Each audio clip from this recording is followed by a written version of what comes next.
Ito ngayon, ginagawa natin ng frame para sa ating crayfish.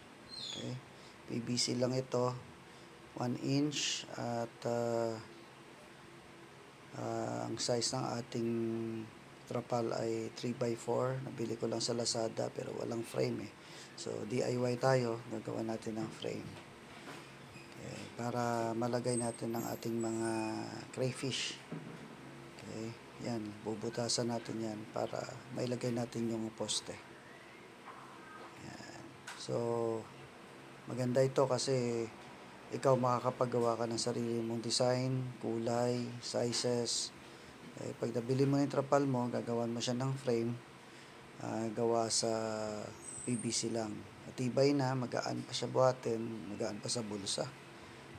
Mura lang, 135 pesos lang ang 10 feet ng PVC. Ito yung nabili ko sa Lazada ang trapal. Kulay itim, 3x4 ang size niyan. Yan, i-cable tie lang natin yan hanggang sa maitayo. Yan, siyempre, lilinisin din natin yan. Hugasan, banlawan natin sa labas. Yan, banlawan natin yan para magamit na. Ready to use na yan. Okay, so ang sunod yan, lalagyan na natin ng ano yan, ng tubig kapag yan ay totally malinis na para sa ating crayfish. Pagkatapos linisan, tsaka na natin lalagyan ngayon ng tubig. Yan. Yan. Mga 2 to 3 inches taas ng tubig, pwede na. Lumubog lang yung ating mga hides na PVC. Yan ngayon, ino-ozonize natin ng tubig para mamatay yung bacteria, mawala ang chlorine, and then tumaas ang pH level ng tubig, magkaroon siya ng alkaline water. Para yan naman po ay na-acclimate natin ang mga ating crayfish na galing sa fish aquarium, ilipat sa trapal pond.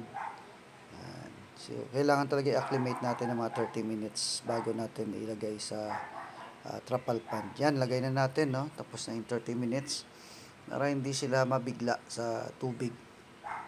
Yan. Okay, so yan po. Ang green sa kaliwa ko ay yan po ay lagayan ng ating breeder, tryo. Okay, so tatlo yan sila dyan, isang male at 2 female. Iwalay natin sila dun sa basket na green. Then the rest, crayfish, yan. Medyo mabilis lumaki dyan kasi lumapad-lapad na sila eh. Ang lagayan nila malapad-lapad na. Hindi katulad nung nakaraan, nasa nasa aquarium lang. So yan, decide tayo na gumawa, DIY. Ayan, nagawa na natin ng paraan para magkaroon sila ng maganda-gandang lugar at takbuhan.